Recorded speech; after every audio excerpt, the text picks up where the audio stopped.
I mean, it's Sunday and you're stuck in here, so I'm kind of understand.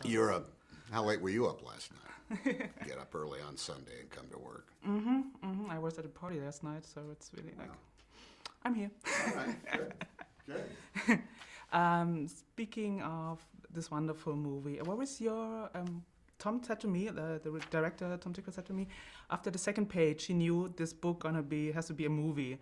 How long did it took you to see yourself in this one? Oh, as soon as I read it as well.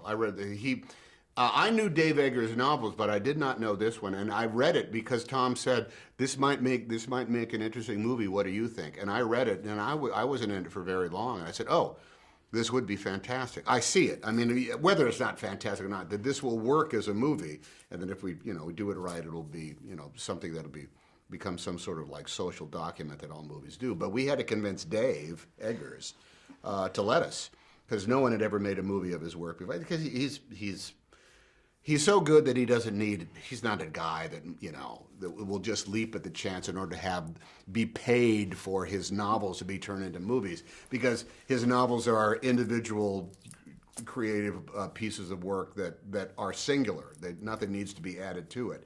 But we got together with him, we met him for the first time, and I'm intimidated by him because he's such an impressive body of work, not just with his books, but he also runs McSweeney's, which is he does a lot of, he gets a lot of other writers that are doing stuff as well. And he has a very great artistic control over everything that he does. And I knew that, look, having a movie made of your work, you're abrogating that creative control. That meant Tom and myself and everybody else who worked on the movie was going to be reinterpreting his works.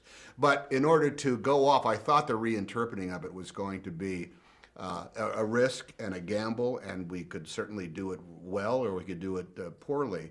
But it was a film and it was a story and the best kind, which is when I could not predict what was going to be happening next on every page. And when that's the case, man, well, that's the stuff that gets me salivating and on when I try to do it. Wir nehmen ja wirklich einen Einblick in diese Welt und ich meine, Mischung von westlicher Kultur, arabischer Kultur ist ja momentan spannender denn je, wenn man da so ein bisschen die Nachrichten einschaltet. War das auch so ein Aspekt, den Sie schon im Hinterkopf mit hatten, wo Sie gedacht haben? Na, das ist faszinierend. Wir arbeiten jetzt seit 2-3 Jahren an dem Film und es ist eigentlich mit jedem Monat ist es irgendwie relevanter geworden. Das war jetzt gar nicht mir so bewusst, als wir anfingen mit dem Stoff, wie stark das eine Akutheit kriegen wird. Aber das beweist auch sozusagen die Spürnase eigentlich von Eggers.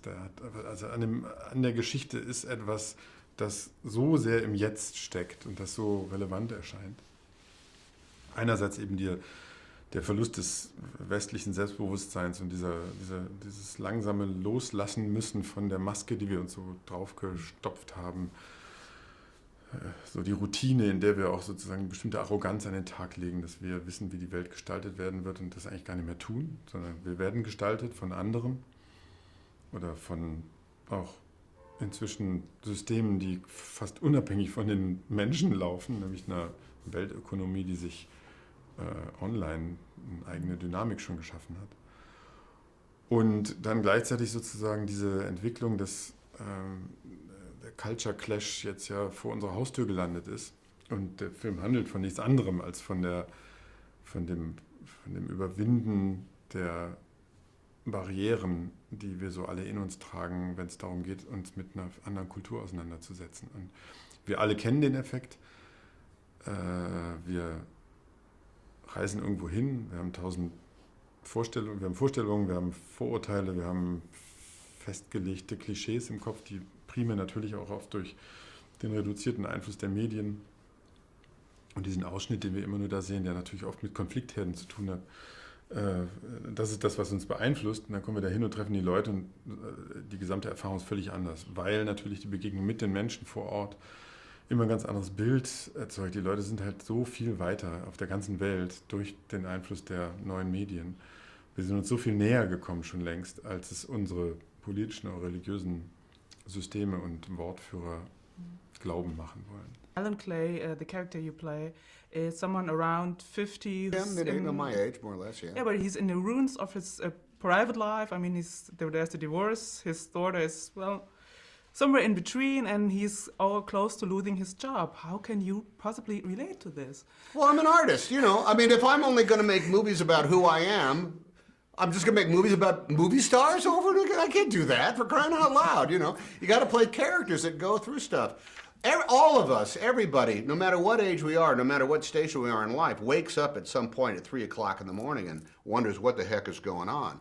All of us have moments in the day where we are left hopeless, and we think, well, the future is going to be bleak. And there's other times where we wake up in the morning and think, you know, I got this. I think it's going to be okay. It's going to be all right.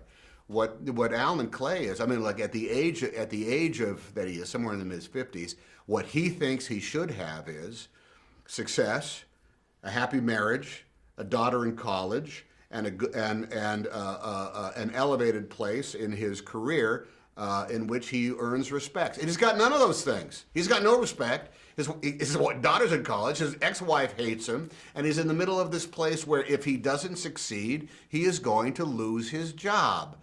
And if he loses his job, well, it's truly going to have absolutely nothing left. That's great stakes that I think anybody can relate to. Absolutely. I mean, and then he meets this wonderful woman in the desert, in a place where he probably never had thought about it. Yeah. You never know where you're going to meet those great ladies, you know. No, but working with the actors and actresses there and being in the desert where you shot, how was that for you? I mean, as a person, being there, meeting all these different areas. Well, on one hand, there is something very familiar that goes on no matter where you are in the world making a movie, and that familiar thing is you're making a movie.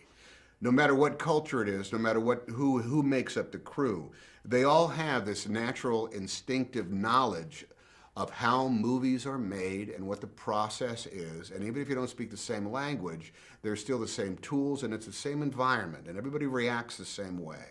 The other hand of it is, if you are in a place like the deserts of North Africa, and you're not working, and you just had dinner with the crew, and you got to get to bed at a decent hour, but you still want to take a few moments outside to ponder the skies and the nature and the fact that, wait a minute, how did I get to North Africa in the middle of this pinpoint in the desert surrounded by nothing but the Sahara? Then you go like, well, okay, that's the unique experience that you fold away in order to keep to yourself.